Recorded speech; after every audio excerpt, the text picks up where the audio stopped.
Well, today's episode is going to be a tad more differently. Now, I want to apologize to those. I haven't seen the latest Stardom show, which was the one in Fukuoka. Well, I may do that at some other time. But let's focus on what we can do. We're going to be, of course, doing the latest MLW show, the Underground Wrestling. As you know, we have a number one contender for the MLW World Heavyweight title. We even got a couple of matches involving for that. And of course, we got Impact Wrestling. As you know, we're getting closer to Under Siege. Many things could take place. And of course, the surprising debut of someone you guys may know, especially the WWE loyalist, Trinity. And of course, we have to cap it up for our reviews is Ring of Honor. We got some interesting matches in Proving Ground match, title matches, and so on. And of course, we got some news updates to tell what's been going on in the world of pro wrestling, such as what events promotions are throwing out, who's being booked, what matches are being involved, any injuries, or anything else taking place. So, let's get ready for another episode of the Deleted Wrestle Zone.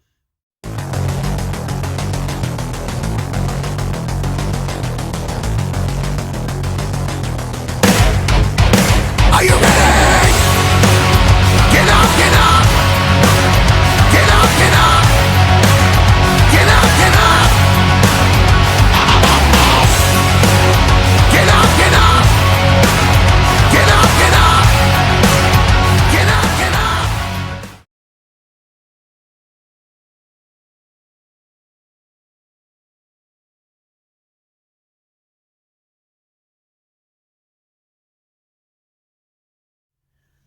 Welcome everybody to the Deleted Wrestle Zone, all things that is pro wrestling with AEW, NXT, New Japan Pro Wrestling, Impact Wrestling, the National Wrestling Alliance, various promotions, wrestlers, matches, and championships. I am your host, J-Rod here. So, let's begin with the latest MLW show, Underground Wrestling.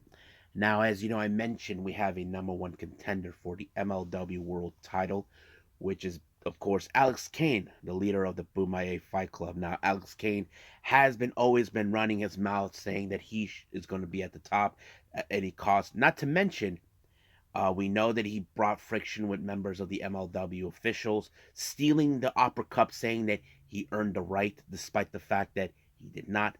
But now he finally got a much fair, advantage where he is now going to be facing Alex Hammerstone for the title. But however, he decided, Mr. Thomas, who is a real moron, decided to run his mouth, decided to take on Hammerstone, which apparently it did become a match. But of course, the obvious thing is, how is Hammerstone? Because the last time we saw him, he was injured during War Chambers, but he seems like he was okay. But I don't know how much longer he could last with the injury he obtained. There was a moment he felt like he couldn't pull off, like once he applied the Nightmare Pendulum onto Mr. Thomas to pick up the win. But he seems like he's hanging in there. But thing is, things could go worse if he's not careful. But we'll pay attention to that very closely. Now, during the Battle Riot, as you know, Mance Warner and Sam Adonis got into it. So, of course, Mance Warner's not going to play any games here. He sent out a very straight up message to Adonis to tell him he'll be coming for him. Our next match is for the MLW World Tag Team titles. We have the main event, Midas Black and Jay Lyons, who are well known in the tag team world. They face off against our current tag team champions, Juicy Finau and Lance Anoy, members of the Samoan SWAT team. You probably can guess this match was pretty interesting because, as you know, the Samoan SWAT team are trying to establish, themselves there. But it was, of course, a very Polynesian plunge by Lance to Lyons to help them retain the titles. Now, our next match, we have the women's featherweight taking place. We have Brittany Blake taking on Becca. So basically, I can tell you this match ended with the 4 World, which is a 450 splash by Becca in order to pick up the win. Now, we do get a little bit of the interview. Delmi Exo of the Sea Stars, as you know, is officially with MLW, so she's now making a play for the MLW Women's Featherweight Championship. However, I don't. Taya Valkyrie doesn't seem like she wants to give up that belt, but sooner or later she has to put it on the line against someone like Delmy, even if she doesn't think she's worthy. Now, our main event was supposed to be the MLW National Openweight Championship between Jacob Fatu and John Morrison. However, the calling decided to come out and attack Jacob Fatu. So basically, they left a little calling card giving them a message. It's still unclear what the calling are trying to up to. I wouldn't be surprised if they'll be making plays for the other championship belts, such as the MLW World Title, the Tag Team titles, and of course the National Openweight title and the Featherweight title. We'll see where they're gonna go. I think that's pretty much it right now with MLW. I believe it's time to move on with Impact Wrestling.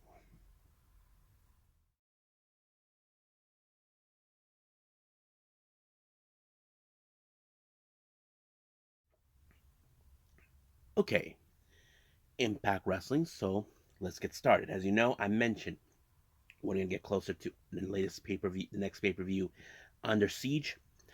This one we start out with Yuya Uemura teaming with Bhupinder Gurjar to take on Brian Myers and Moose. Now, Moose and Brian Myers have worked together before. Even Moose tried to help Brian Myers to obtain the digital media title, but failed.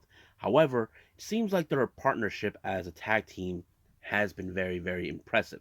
However, there was a good moment where Bhupinder was about to do the gargoyle spear, but Moose got out of the way, and then, of course, applying his spear to pick up the win. Now, we do get a very interesting interview. We saw last week Macklin somehow aligned himself with Champagne Singh and Shira to take on PCO. So basically, that's his way of trying to ensure. However, there is going to be a match between PCO of two partners of his choosing. Now, Macklin doesn't believe that PCO has any tag team partners, but we will see what happens then. Now, Detective Dirty Dango has been trying to figure out who's been doing these recent attacks on the Director of Authority, Santino Marella. So he's a bit more conflicted. Everyone seems like a suspect. So he accidentally called out, say his name and he appears. I believe in Joe Hendry. So basically, he tried to help him out what's going on. Now he sees how do I say, miserable he looks. He can't find a single suspect, even though there seems like there's a lot of motives. So the most likely suspect that Joe Hendry pulled out is, what's his name, Trey Miguel. Now they did interrogate him, so he did state that yes, I was angry, but at least I walked out as the champion. So basically, they'll figure it out sooner or later who really was behind the attacks. Now, Sammy Callahan, on the other hand, as you know, has been causing nothing but problems. However, he deceived the design, so he ended up being in a match against Khan. But however, you probably know Angels and Diener were going to be there regardless of anything. But the match ended in no contest when a swarm of those guys with the yellow sweater hoodie showed up and attacked Sammy, sending a direct message to Sammy. But later on, we did see Sammy. He was having a little chat with his old pal, Rich Swann. So he's kind of like reaching out, saying, Are you going to help me or not?" Well, we'll see what Rich Swann decides, since they go way back. Now, during an interview, as you know, Nick Aldis, he made it perfectly clear what's his intentions. He wants a shot of the Impact World title. However, someone doesn't think that he has any right to decide that, and that is none other than Kenny King. So basically, Nick Aldis decided, okay, let's do this, you and me, in the match. So basically, I would like to see what happened. Hopefully, Kenny King's learned not to run his mouth in front of the national treasure. That's the last thing he needs.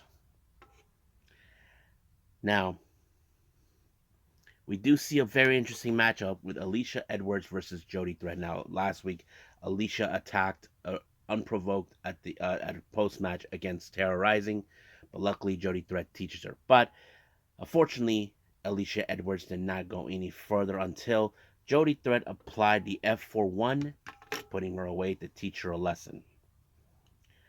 Now, as you know, during the last pay per view, Rebellion, Motor City Machine Guns basically were unsuccessful to obtain the Impact Wrestling World Tag Team title. So the obvious question does tell, what's next?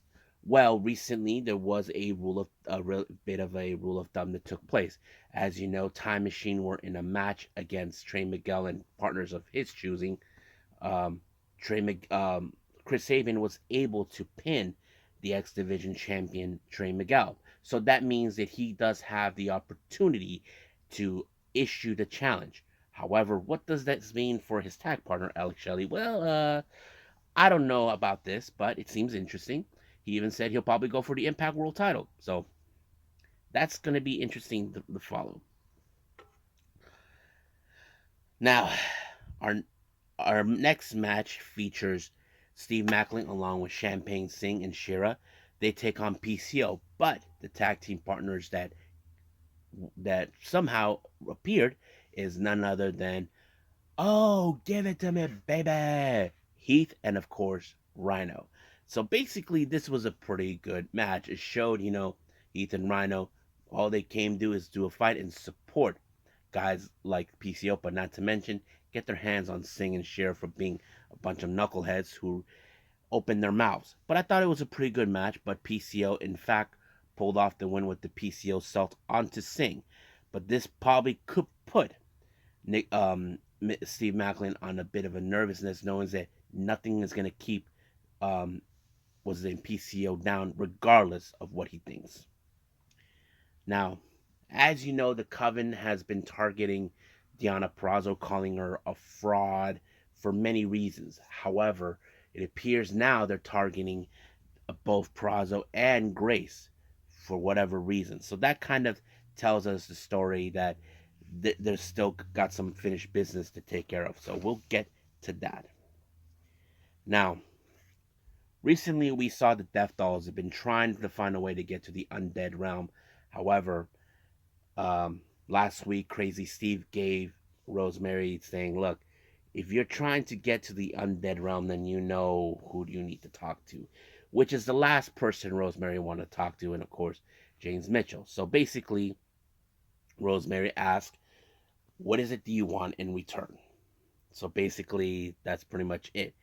However, Rosemary was reluctant not to take Jessica out of the fact that she's worried about her knowing that she may not handle what happens in the undead. So she gave her one of those glass hour timers, basically telling her that she'll be back soon as she thinks something goes wrong. But we'll see what happens then.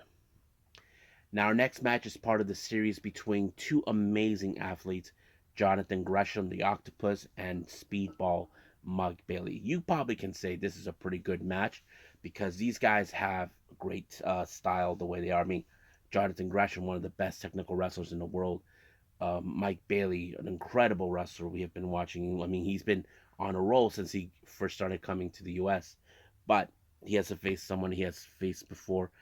But unfortunately, Mike Bailey lost to Jonathan Gresham with the Octopus. Pretty good match. So I would like to see more of these two guys as a tag team. That would be great. Now, all we've been expecting is Trinity. I know many of you WWE lawyers are probably saying this is BS. She should have been back with WWE. But she came because she acknowledges that the Knockouts division in Impact are amongst the best. I mean, I have talked about this. Several people have talked about this, that the women's division in Impact are far more better than what we see in WWE and AEW combined. Now, am I lying about it? No. But is there a fact to it? Yes. So that's why she's there. So she called out wrestlers like Mickie James, Gail Kim, and of course our current in Knockouts champion, Deonna Purrazzo. But of course, Deonna Purrazzo comes out who doesn't like the fact that she called her name. And then, of course, here comes Jordan Grace, who's trying to say, hey, Deonna, Don't forget that you and I have a match in Under Siege, so don't try to overlook me to get to her. So basically, Trinity sees, okay, look, you two deal with this, and whoever comes out, I'll challenge you. So basically, it's like that. So it's already now her tensions are clear that she'll be gunning for the Impact Knockouts World title. However, on a note I want to put in, those who may or may not aware, we had CM Punk and Mercedes Moné being there. So that's pretty interesting to see. I know Mercedes was there to support her best friend, and I think that's awesome of her to do that. I mean, I know she would do the same thing to Mercedes, but it's great. I think that's pretty much it right now with Impact. I believe let's move on with our last review, and that is Ring of Honor.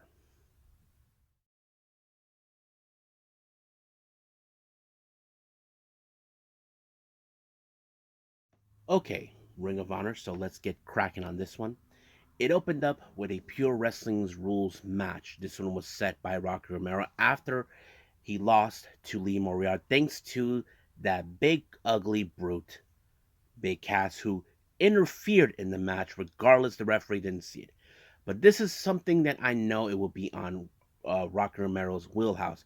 I don't think Lee Moriarty has any experience in the Pure Wrestling Rules match in ROH, but it does play an advantage. But there is another advantage that he had that Lee Moriarty has is Big Bill getting involved, that little knucklehead. But luckily for him, he really got taken out by Lee Moriarty by accident. But one thing that was very interesting is how Rocky Romero was able to try to force him to use the rope breaks. Now, when he had exceeded his rope breaks, Rocky had Lee Moriarty in the armbar, but when he tried to reach for the ropes, Big Bill's like saying he has his rope, but they're telling him that it's invalid, that he already used up his rope breaks. So basically, Lee Moriarty has only one choice, was to tap out. So basically, it kind of worked in his favor. So basically, Rocky won by applying a technique that basically being smarter than he is, because this was something in his wheelhouse. Now, our next match is a proving ground match for the ROH Women's World Championship. We have Athena versus Angelica Risk. You know, of course, recently we did see Athena, who is keeping an eye on Sky Blue, but she cannot pass Angelica Risk. Angelica Risk, I have to say, she did a pretty good job fighting back, but unfortunately, she ended up in the crossface, tapping out. Once again, Athena with her attitude in the post match, just like that.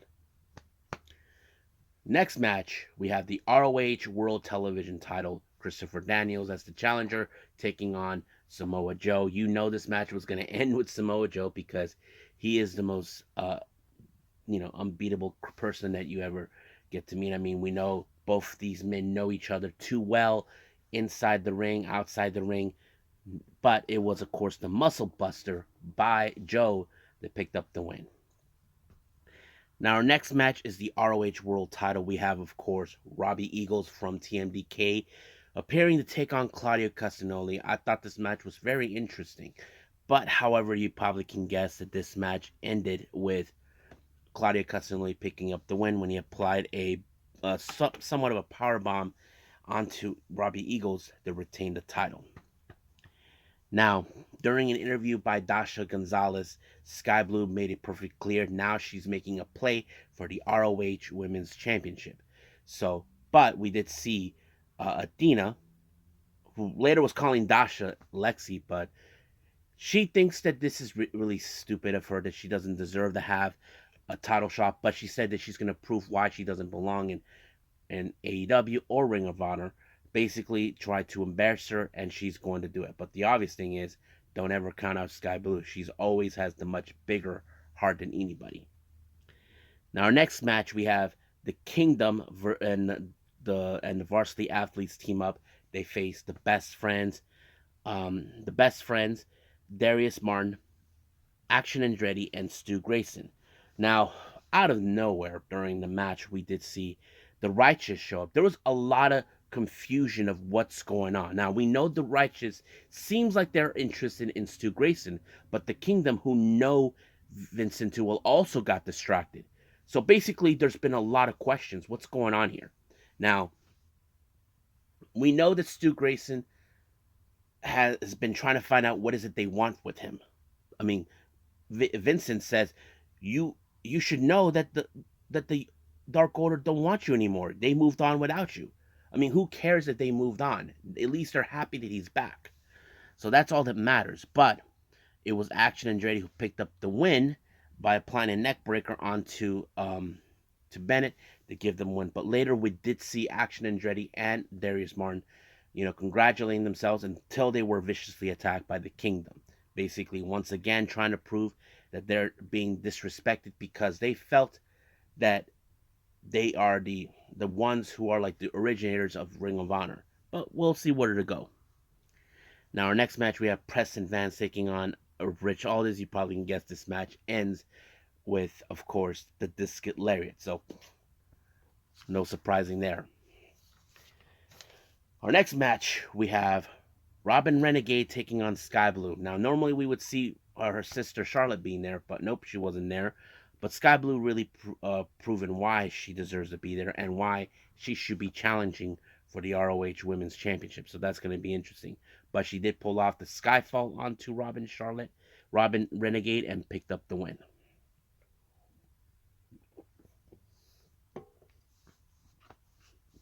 Next up, we have Brian Cage taking on Brock Anderson.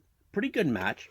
I mean, Brock Anderson, we know he's learned a lot from his dad, but it was Brian Cage with the drill claw that put away Brock Anderson once and for all to give him the win. Then we got Will Nightingale taking on Steph DeLanders. Pretty good match. I mean, bit of the powerhouse type match in the women's division. But it was, of course, a spine buster by Willow Nightingale to put away Steph DeLanders to give him a good win. Next up, we got Air Traffic Control Commander taking on Angelico. I thought this match was pretty good. But it was Commander who picked up the win with the shooting star press. And right at the end of the match, Serpentico attacked them and all this. But out of nowhere, we saw a new friendship. Orange Cassidy and Bandito show up. I'm like, what in the world we're seeing here? But it's great that Orange Cassidy and Bandito are becoming really good friends. I think that's the best part. I mean, I met Bandito before. He's a cool guy. Trust me, guys. So I think it's going to be interesting to see. But of course, I wouldn't be surprised that if Bandito and Orange team up with Commander, they take on all members of the Spanish Announced Project. So that's going to be good to watch. I think that's pretty much it right now with Ring of Honor. And I believe now it's time to end it with some news updates.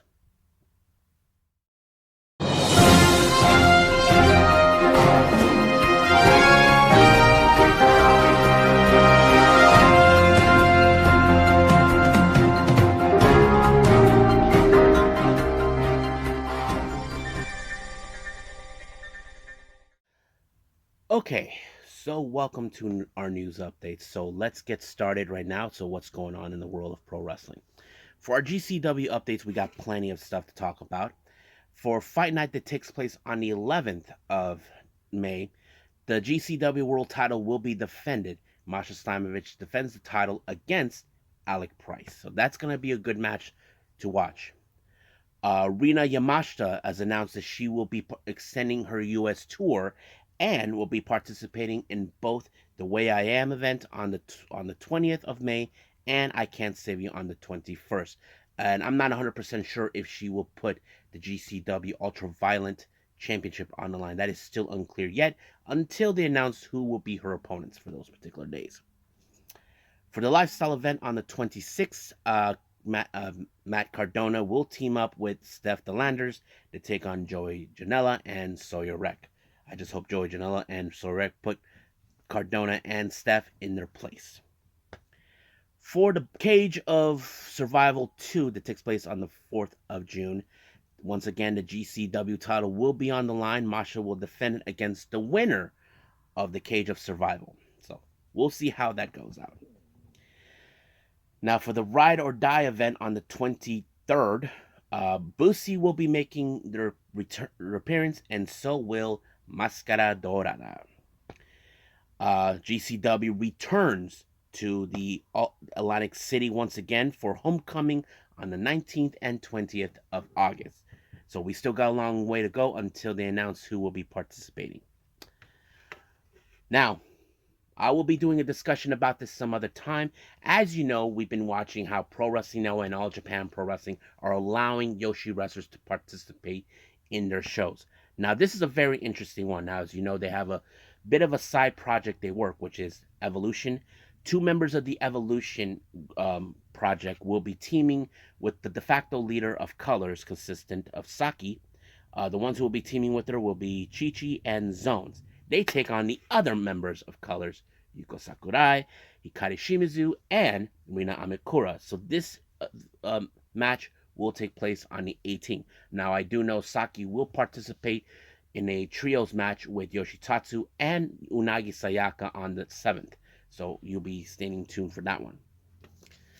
Now, for the Queen of Indies events, bad news for everybody. Originally, we were supposed to have Queen Aminata participate.